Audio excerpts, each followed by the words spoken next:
Tu as couru après elle. Tu as montré ton intérêt. Tu as fait des efforts. Et en retour, tu as reçu quoi? Des messages ignorés, des réponses tièdes, le sentiment d'être transparent. Je sais, c'est douloureux.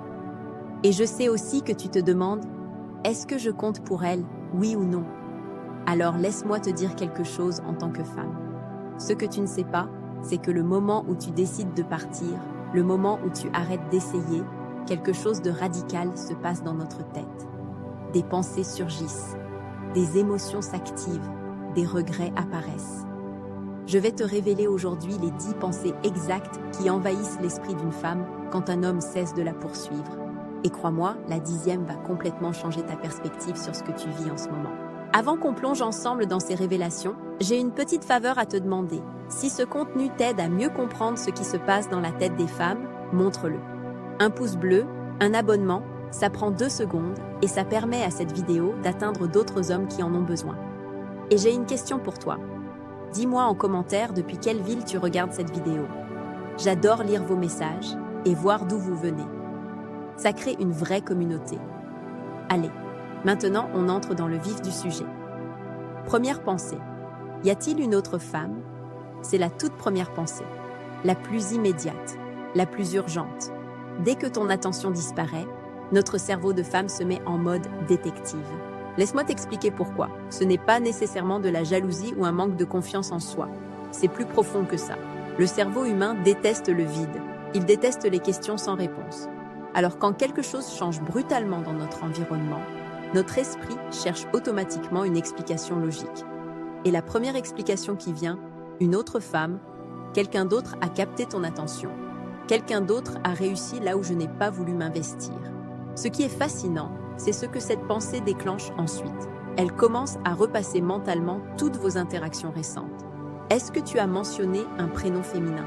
Est-ce que tu as dit que tu étais occupée ce week-end? Soudain, des détails anodins prennent une importance démesurée. Et voilà le piège psychologique. Cette pensée la place dans une compétition imaginaire avec une rivale qui n'existe peut-être même pas. Elle commence à surveiller tes réseaux sociaux. Elle pose des questions aux amis communs. Sans s'en rendre compte, elle s'investit émotionnellement en toi. Elle fait exactement le contraire de ce qu'elle faisait quand tu étais là. Tu vois l'ironie? Ton absence crée plus d'intérêt que ta présence ne l'a jamais fait. Et ça, c'est la première leçon que je veux que tu retiennes. Deuxième pensée. A-t-il perdu tout intérêt pour moi? Après le doute sur la concurrence, vient une pensée plus profonde, plus douloureuse. Une pensée qui la concerne directement. Elle passe de l'extérieur vers l'intérieur. Elle commence à se demander ce qui a changé dans ta perception d'elle. Est-ce qu'elle a dit quelque chose de travers? Est-ce qu'elle a fait quelque chose de repoussant? Qu'est-ce qui s'est passé? Et là, quelque chose d'important se produit. Ton retrait frappe directement son ego. Parce que, soyons honnêtes entre nous, elle pensait que ton intérêt était garanti. Elle se sentait en contrôle. Elle avait le luxe de répondre quand elle le voulait, de te voir quand ça l'arrangeait. Ton départ brise cette certitude. Il lui enseigne une leçon que beaucoup de femmes n'apprennent jamais autrement. Ton intérêt a une date de péremption. Ce n'est pas une ressource inépuisable qu'elle peut puiser quand ça lui chante. Et voilà la partie la plus difficile à avaler pour elle. Elle réalise maintenant que l'intérêt, pour survivre, doit être réciproque. Son manque de réponse t'a envoyé un message clair. Il n'y a pas d'avenir ici. Tu as reçu ce message. Et tu as agi avec intelligence. Elle ressent une forme de rejet, même si, techniquement, c'est elle qui t'ignorait au départ. C'est contre-intuitif, mais c'est exactement ce qui se passe dans notre tête. Troisième pensée, j'ai peut-être exagéré. Ici commence ce que j'appelle la phase du regret silencieux. La phase où elle commence à réviser son propre comportement envers toi. Elle se remémore les moments où elle a été trop froide, trop distante, trop indifférente. Les messages laissés sans réponse pendant des jours, les réponses d'une syllabe, les rendez-vous esquivés avec des excuses qu'elle savait bidons. Et quelque chose de crucial se produit dans sa perception. Ce qui lui semblait normal à l'époque, ce qui lui paraissait justifié, lui apparaît maintenant dur, inutile, exagéré. Pourquoi ce changement? C'est le principe de rareté en action. Quand ton intérêt était disponible, il n'avait pas de valeur à ses yeux. Maintenant que tu l'as retiré, elle en comprend soudainement le prix. C'est comme l'eau. tu ne réalises pas sa valeur jusqu'à ce que le robinet soit coupé. Et là, je vais te dire quelque chose que peu de femmes admettront. Les comportements qu'elles percevaient comme collants ou un peu trop quand tu étais là, ta persévérance, ta patience, tes petites attentions, elles les voient maintenant complètement différemment. Elles les voient comme des signes d'intérêt sincère, d'investissement réel, de quelque chose d'authentique. Elles réalisent, peut-être pour la première fois, qu'elle a joué un rôle actif dans ton éloignement, que la situation actuelle n'est pas un accident. C'est le fruit direct de ses propres choix. Tu commences à voir le tableau? Ces 3 premières pensées ne sont que la surface. Ce qui vient ensuite va plus profond, beaucoup plus profond. Parce que les 3 pensées suivantes touchent à quelque chose qu'une femme n'ose généralement pas regarder en face. Son propre fonctionnement psychologique, ses propres failles. Et je t'ai promis de te révéler quelque chose de personnel. Ça arrive bientôt. 4e pensée. Pourquoi cela m'affecte-t-il autant? Cette pensée est différente des précédentes. C'est une question qu'elle se pose à elle-même. Une question déroutante qui l'oblige à regarder à l'intérieur. Pourquoi est-ce qu'elle se sent mal à cause de l'absence de quelqu'un qui ne l'intéressait pas vraiment? Si elle s'en fichait réellement, elle devrait être soulagée que tu sois parti, contente d'être débarrassée de quelqu'un qu'elle n'a jamais voulu. Mais ce n'est pas ce qui se passe. Elle ressent de la curiosité, de la frustration, parfois même de la jalousie, et ça ne colle pas avec son discours interne. Cette pensée révèle quelque chose qu'elle refusait peut-être d'admettre.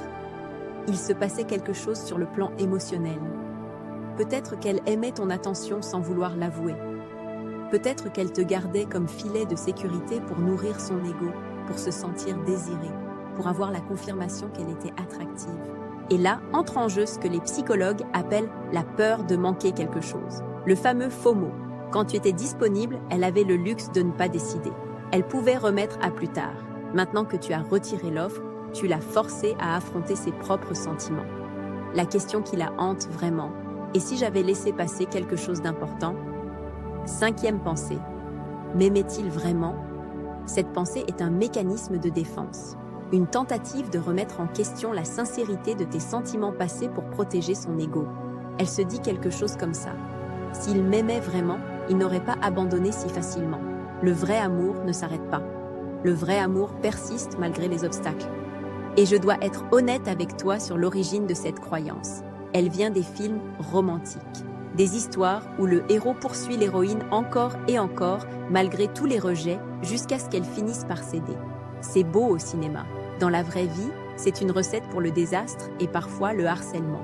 La réalité que beaucoup de femmes ne comprennent pas, c'est que l'amour sincère n'est pas incompatible avec le respect de soi.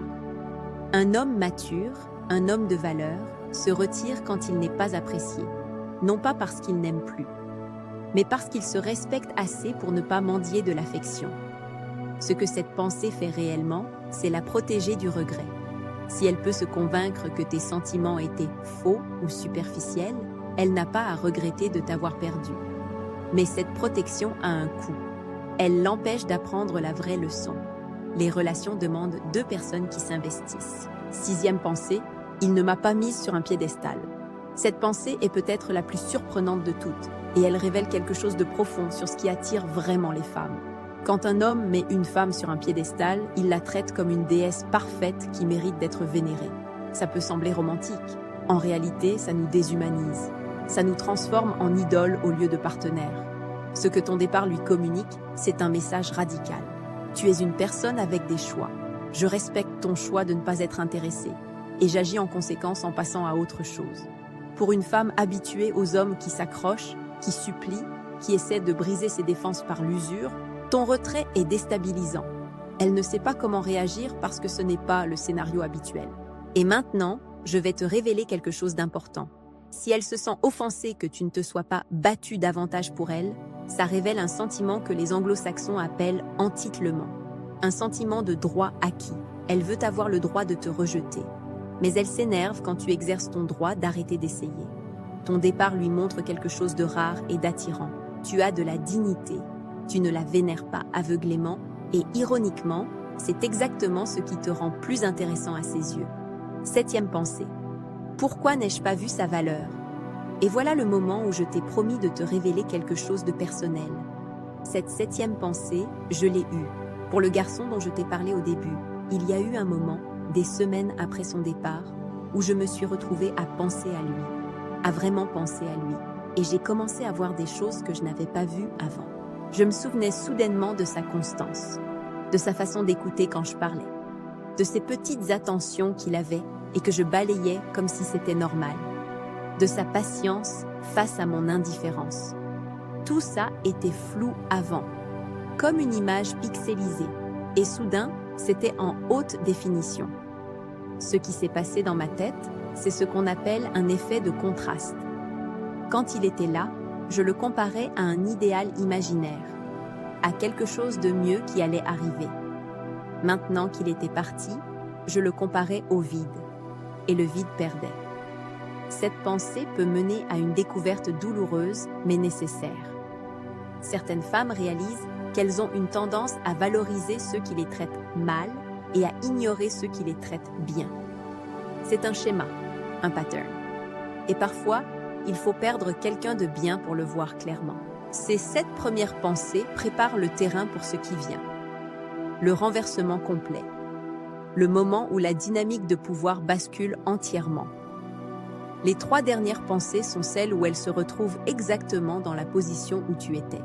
Et la 10e, celle que je t'ai promise depuis le début, va te montrer pourquoi ton silence a plus de pouvoir que tous les mots que tu aurais pu dire.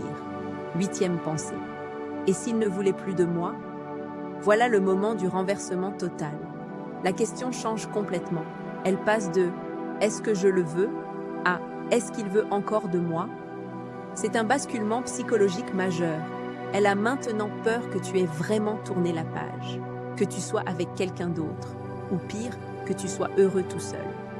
L'ironie est presque poétique. Elle se retrouve exactement là où tu étais, dans l'incertitude, dans la vulnérabilité, à se demander ce que l'autre pense. Et cette peur peut la pousser à faire quelque chose qu'elle n'aurait jamais fait avant. Envoyer un message, créer une rencontre par hasard, trouver un prétexte pour reprendre contact. Mais elle hésite.